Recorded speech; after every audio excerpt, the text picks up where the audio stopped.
ဇလန်လေးရဲ့အစမှာတော့စိတ်ကန်းတစ်ခုရဲ့ကွန်တိန်နာတွေကြားမှာဇိမ်ခံကားတွေကိုတရားမဝင်နီးလန်းနေတဲ့ရောင်းဝယ်ဖောက်ကားနေတဲ့ခိုင်းတစ်ခုရဲ့လုပ်ရက်တွေကိုစတင်တွေ့မြင်ရပါတယ်။ဒီလူတွေကကားဝယ်ယူသူတွေနဲ့စာချုပ်ချုပ်နေတဲ့အချိန်မှာပဲကားရဲ့လှုပ်ဝက်နေရာတွေမှာ GPS ခြေရာခံစက်တွေကိုလူမသိအောင်တက်ဆင်နေရှိပါတယ်။ဝယ်ယူသူကကားမောင်းထွက်သွားတဲ့ကြိုင်နဲ့သူတို့ကနောက်ကနေတကောက်ကောက်လိုက်ပါသွားပြီးကားရက်ထားတဲ့နေရာကိုရောက်သွားကအပိုတော့တစ်ချောင်းနဲ့ကားကိုပြန်လည်ခိုးယူကြတာပါခိုးယူရရှိလာတဲ့ကားတွေကိုဂိုဒေါင်တစ်ခုထဲမှာစုဆောင်းထားပြီးတော့ဗင်နမတ်တွေကိုဖျက်ပစ်စစ်သစ်တွေပြန်မှုတ်ပြီးရုရှားလိုနိုင်ငံမျိုးကိုတင်မောတင်ကဒုတိယကြိမ်ပြန်လည်ရောင်းစားပြီးအမျက်ထုတ်နေကြတာဖြစ်ပါတယ်ဒီအခါမှာတော့သူတို့ကံမကောင်းခဲ့ပါဘူးဂိုင်းသားတွေကကားနောက်ဖုံးကိုဖွင့်ပြီး GPS ကိုဖြုတ်ဖို့ကြိုးစားတဲ့အချိန်မှာပဲကားနောက်ဖုံးပွင့်သွားတဲ့ကြိုင်နဲ့ကားရဲ့လူတစ်ယောက်ရုပ်တရက်ထွက်လာခဲ့ပါတယ်။သူကတော့ဒီဇက်လန်ရဲ့အဓိကဇက်ကောင်ပူကင်းဌာနရဲ့ဝါရစ်စုံတော့စောတူချိုးပဲဖြစ်ပါတယ်။ဂိုင်းသားတွေအားလုံးကြောင်အမ်းပြီးဘာလို့မှမသိတဲ့အချိန်မှာပဲစောတူချိုးကသူ့ရဲ့ရဲအဖွဲ့သားတွေကိုအချက်ပြခေါ်ယူလိုက်ပါတယ်။တကယ်တော့စောတူချိုးနဲ့သူ့ရဲ့အဖွဲ့သားတွေကဒီဂိုင်းကိုဖြိုခွင်းဖို့အတွက်အချိန်ကြာကြီးစောင့်ဆိုင်းပြီးတော့အကွက်စင်ဖမ်းဆီးခဲ့တာပါ။တစ်ဖွဲ့နဲ့တစ်ယောက်ဖြစ်နေတယ်ဆိုပေမဲ့စောတူချိုးကတော့နည်းလေးမှမမှုပါဘူး။ဝင်လာသမျှဂိုင်းသားတွေကိုဂျက်ကီချန်တိုင်ကောနဲ့အပြင်းပြင်းကျွေးပါတော့တယ်။တစ်ဖွဲ့လုံးမှောက်တော့မှရဲတွေဝင်လာပါတယ်။ဂိုင်းကောင်းဆောင်နှစ်ဖူးကသွေးကိုမြင်တော့စောတူချိုးလည်းအားနာပြီးသူ့ခေါင်းမှာလည်းဒဏ်ရာရအောင်မိချစ်နဲ့လှုပ်လိုက်ပါတယ်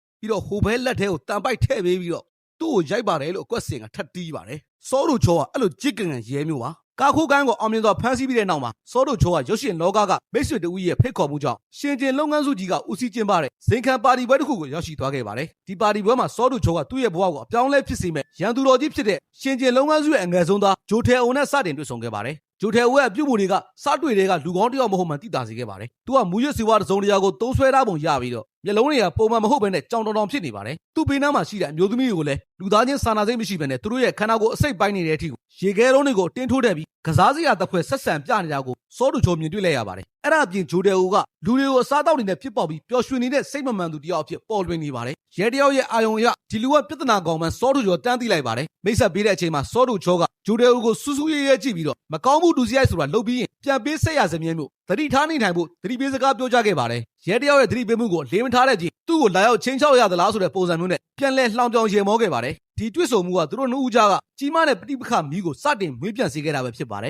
။နောက်တစ်ခါမှတော့စောတူချွဲရဲ့မိတ်ဆွေဖြစ်တဲ့ကုန်တင်ရင်မောင်းဒရိုင်ဘာဘယ်စီကိုပြသတာပါတယ်။ဒရိုင်ဘာဘယ်ဆိုတဲ့သူကယူသားဂျိုးစားလုံးနဲ့အိမ်အောင်တဲ့တယောက်ဖြစ်ပြီးတော့ဇနီးတဲ့နဲ့တားငယ်လေးတယောက်ကိုလှုပ်ကြွေးပြုစုနေသူပါ။သူကရှင်ကျယ်လုပ်ငန်းစုရဲ့လက်အောက်ခံကုမ္ပဏီတစ်ခုမှာကန်ထရိုက်စနစ်နဲ့ကုန်ကားမောင်းနေရသူဖြစ်ပါတယ်။ပြဿနာရဲ့အစကတော့ကုမ္ပဏီကသူ့ရဲ့လုံအားခတွေကိုလာပေါင်းများစွာမပေးဘဲအကြောင်းမျိုးမျိုးပြပြီးရှောင်တင်းနေတာကနေစတင်ပါတယ်။နောက်ဆုံးမှာတီးမခံနိုင်တော့တဲ့ဒရိုင်ဘာဘယ်နဲ့တခြားရင်ပေါင်းတွေကအလုပ်သမားသမဂ္ဂဖွဲ့စည်းဖို့ကြိုးစားတဲ့အခါမှာတော့ကုမ္ပဏီဘက်ကသူတို့ရဲ့ကန်ထရိုက်စာချုပ်ကိုတစ်ဖက်သက်ဖျက်သိမ်းပြီးတော့အလုပ်ထုတ်ပစ်လိုက်ပါတယ်။လုံအားကလည်းမရလုံလက်မဲ့လည်းဖြစ်သွားတဲ့ဒရိုင်ဘာဘယ်ကအကြီးကျယ်ဒုက္ခရောက်ပါတော့တယ်။နောက်ဆုံးထွက်ပေါက်အနေနဲ့သူ့ရဲ့တားငယ်လေးကိုအဖော်ဖြစ်ခေါ်ဆောင်သွားခဲ့ပြီးတော့ရုံးချုပ်ရှိမှလုံအားကပြန်ရလို့ကြောင်းတောင်းဆိုခဲ့ပါတယ်။ကန်ဆိုးကျင်တော့အဲ့ဒီအချိန်မှာပဲဂျိုတဲဦးကရုံးကိုရောက်ရှိလာပြီးဆန္ဒပြနေတဲ့ဒရိုင်ဘာဘယ်ကိုမြင်သွားခဲ့ပါတယ်။ဂျိုတဲဦးကသူ့ရဲ့လုံခြုံရေးတွေကိုအမိန့်ပေးပြီးတော့ဒရိုင်ဘာဘယ်ကိုသူ့ရဲ့ရုံးခန်းစီကိုခေါ်ဆောင်လာခဲ့စီပါတယ်။ရုံးခန်းထဲကိုရောက်သွားတဲ့အခါမှာတော့ဂျိုတဲဦးကဘာကြောင့်ဆန္ဒပြရတာလဲငွေဘယ်လောက်လိုချင်လို့လဲလို့မင်းမြန်းပါတယ်။ဒရိုင်ဘာဘယ်ကသူ့အနေနဲ့ရစရာရှိတဲ့လုံအားကကြံငွေ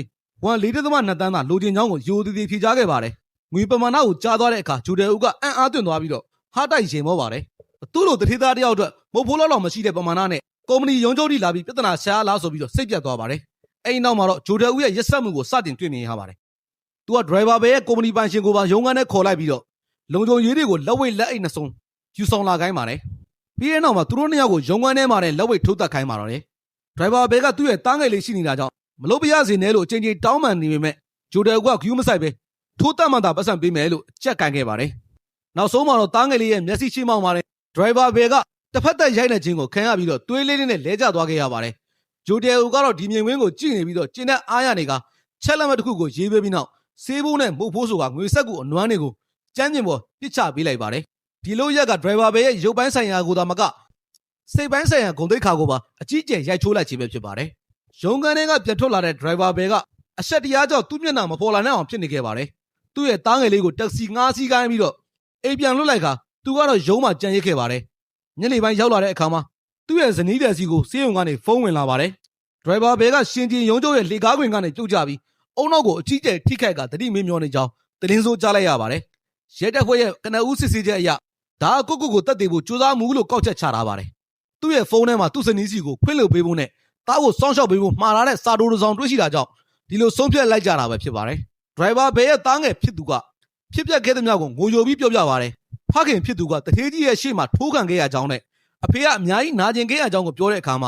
ှာရိုးရှင်းတဲ့မတော်တဆမှုမဟုတ်မှန် ချက်ချင်းသိလိုက်ပါတယ်စောတို့ချိုးကအမှုကိုပြန်လည်စစ်ဆေးဖို့ကြိုးစားပေမဲ့အခက်ခဲပေါင်းစုံနဲ့ရင်ဆိုင်ရပါတော့တယ်သူ့ရဲ့အထက်လူကြီးတွေနဲ့နယ်မြေရေးစခန်းကတာဝန်ရှိသူတွေကဒီအမှုကိုအမြန်ဆုံးပိတ်ပစ်စီနေကြပါတယ်အကြောင်းရင်းကတော့ရှင်ကျယ်လုပ်ငန်းစုကရဲအရာရှိကြီးတွေကိုငွေကြီးနဲ့လက်ထိုးထားသလိုအာနာပါဝါသုံးပြီးပြအားပေးနေလို့ဖြစ်ပါတယ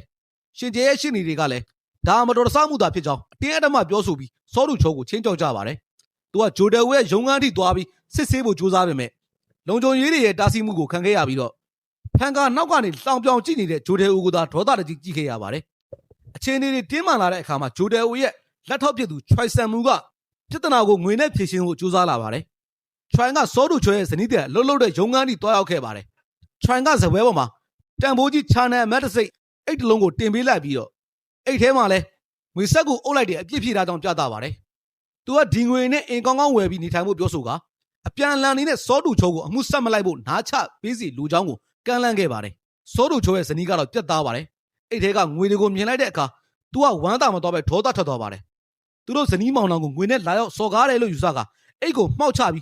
းငွေတွေကိုရုံငန်းထဲမှာကျဲချပစ်လိုက်ပါတယ်အဲ့ဒီညမှာပဲဇနီးတွေကရဲစခန်းနဲ့လိုက်သွားပြီးတော့စောတူချမ်းကိုပြင်းပြင်းထန်ထန်သတိပေးပါတော့တယ်သူတို့ဘွားကဘလောက်တော့နေကြနေလို့သူများတွေကငွေနဲ့လာပေါက်ရဲတာလေလို့ဘေးကုန်းထုတ်ကအလုံးပြုတ်ချင်ပြုတ်ပါစေလူကတော့အောက်ကြမခံဖို့နဲ့အဲ့ဒီလူတွေကိုအပြတ်ရှင်းဖို့စိတ်ကြိုက်တာလို့တော်လို့ခွင့်ပြုချက်ပေးလိုက်ပါတယ်ဇနီးတဲ့ခွင့်ပြုချက်နဲ့ခွန်အားကိုရရှိလိုက်တဲ့စောတူချောကတရားဝင်စုံစမ်းစစ်ဆေးမှုတွေကိုအချိန်မြင့်လှုပ်ဆောင်လိုက်ပါတယ်ဒါပေမဲ့ဂျိုတယ်ဘက်ကလည်းလက်ပိုက်ကြည့်မနေပါဘူးကုမ္ပဏီပန်ရှင်ဘဲကိုသွားတွေ့ပြီးစုံတော်ချောကိုရှင်းပြဖို့နဲ့ပြီးတာနဲ့နိုင်ငံခြားထွက်ဖို့ဝေအလုံးရင်းနဲ့ကမ်းလှမ်းပါတယ်စုံတော်ချောတို့သူတို့အိမ်ဝင်စီးတော့တက်ဖို့လုပ်ပြီးမှမအောင်မြင်ပါဘူးနောက်ဆုံးမှာတော့ကုမ္ပဏီပန်ရှင်ကိုဖမ်းဆီးရမိခဲ့ပြီးတော့စစ်ဆေးမြင်းမြန်းလိုက်တဲ့အခါမှာအယုံနိုင်စရာအမှန်တရားတွေပေါ်ပေါက်လာခဲ့ပါတော့တယ်အဲ့ဒီကဒရိုင်ဘာဘဲကကိုခုံချတက်တည်တာမဟုတ်ဘဲနဲ့ရုံးခန်းထဲမှာဂျိုတယ်အိုကသူ့ကိုထပ်မံရိုက်နှက်ခဲ့ကြောင်းကိုသိရပါတယ်ဂျိုတယ်အိုရဲ့ရဲနှမှုကြောင့်ပဲဒရိုင်ဘာဘဲရဲ့ခေါင်းကဇပွဲစွန်းနဲ့စောင့်ပြီးတော့သတိလစ်သွားတဲ့အခါမှာဂျိုတယ်အိုနဲ့လက်ထောက်ဖြစ်သူချွိုင်တို့ကလူတက်မှုဖြစ်မှာကြောက်လို့တက်တည်ခြင်းအောင်ဆောင်ခဲ့ကြတာဖြစ်ပါတယ်ဒါအပြင်ရေးပေါ်ဖုန်း119ကိုခေါ်ခဲ့တဲ့တန်ဖိုင်ကိုလည်းပြန်လဲစစ်ဆေးကြည့်တဲ့အခါမှာအဲ့ဒီအချိန်ကတခြားဝန်ထမ်းတစ်ယောက်ကဖုန်းခေါ်ခဲ့ပေမဲ့ချွိုင်ကဖုန်းလူပြီးချပစ်ခဲ့တာကိုပါတွေ့ရှိသွားပါတယ်ဒါကလူတက်မှုမြောက်တဲ့တက်တည်ထောက်ထားတွေပဲဖြစ်ပါတယ်ခိုင်လုံတဲ့တက်တည်ထောက်ထားတွေရရှိသွားပြီဆိုတာသိလိုက်ရတဲ့ဂျိုတယ်အိုကစင်ပူနိုင်ငံကိုထွက်ပြေးဖို့ပြင်ပါတယ်သူမပြေးခင်ကိုရီးယားမှာရှိနေမဲ့နောက်ဆုံးညအနေနဲ့သူပိုင်ဆိုင်တဲ့ကလပ်မှာပါတီပဲကြီးကြီးပေးပြီးတော့ကျင်းပနေပါတယ်မူရစေဝါတွေတုံးပြီးကွင်းနေအောင်ကခုန်ကြပါတယ်စတိုးတူချိုးကတော့ဒီညဂျိုတယ်အိုကိုဖမ်းဆီးရမယ်အကောင်းဆုံးအချိန်ပဲလို့ဆုံးဖြတ်ပြီးတော့သူ့အဖွဲ့ကိုခေါ်ပါကလပ်ကိုဝင်ရောက်စီးနေပါတယ်ကလပ်ထဲကိုရဲတွေဝင်ရောက်လာတဲ့အခါမှာဂျိုတယ်အိုကသူ့ရဲ့ကိုဝန်တဲ့ချစ်သူကောင်မလေးကိုတောင်ဂယူမဆိုင်ပဲနဲ့ပစ်ထားခဲ့ပြီးတော့တကူကောင်းဆန်စွာပဲထွက်ပြေးဖို့ကြိုးစားပါတယ်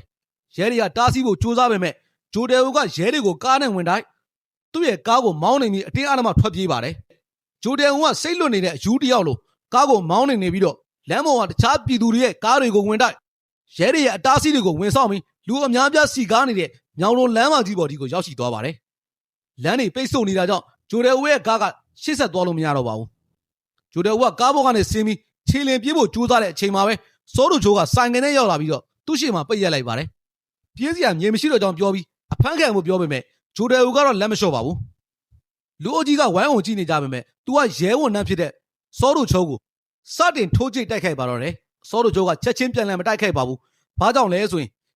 သူကအရင်စထိုးရင်ရဲကပြည်သူကိုအင်အားသုံးတယ်ဆိုပြီးအမှုပြန်ပတ်မှာဆိုလို့စိုးရိမ်နေလို့ပါ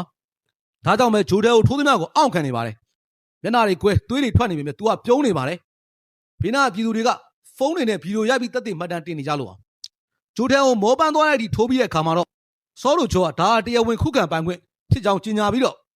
ဂျိုတယ်ကိုစတင်ပညာပြပါတော့တယ်စောတူချိုးရဲ့လက်သီးတွေကပြင်းထန်လို့ဂျိုတယ်ကိုခင်ဗျာရိုင်နေသွားပါတယ်နောက်ဆုံးမှာတော့စောတူချိုးကဂျိုတယ်ရဲ့လက်ကောက်ဝတ်ကိုချိုးမြေကြီးပေါ်ဖိချပြီးလက်ထိတ်ခတ်လိုက်နိုင်ပါတော့တယ်လူတက်မှုရဲကိုကိုထိလက်ရောက်ကျူးလွန်မှုတွေနဲ့ဖမ်းဆီးလိုက်ကြောင်းကြေညာလိုက်တဲ့အခါမှာတော့ဘေးကကြည့်နေတဲ့ပြည်သူတွေအားလုံးကလက်ခုပ်တီးပြီးဩဘာပေးလိုက်ကြပါတယ်ဇလန်ရဲ့အဆုံးသတ်မှာတော့သတင်းစာမျက်နှာဖုံးတွေမှာရှင်ကျင်လုပ်ငန်းစုရဲ့အရှုပ်တော်ပုံတွေပါလာပါတယ်ဂျွန်တယ်အိုနဲ့သူ့အပေါင်းပါတွေအားလုံးအဖမ်းခံရပါတယ်ကိုမောင်ဝင်နေတဲ့ဒရိုင်ဘာဘယ်ကတော့အိမ်မက်ရွှေဒီကနေပြန်တိုးလာခဲ့ပါပြီအဆုံးထိကြည့်ပြီးခဲ့လို့အားလုံးကိုကျေးဇူးတင်ပါတယ်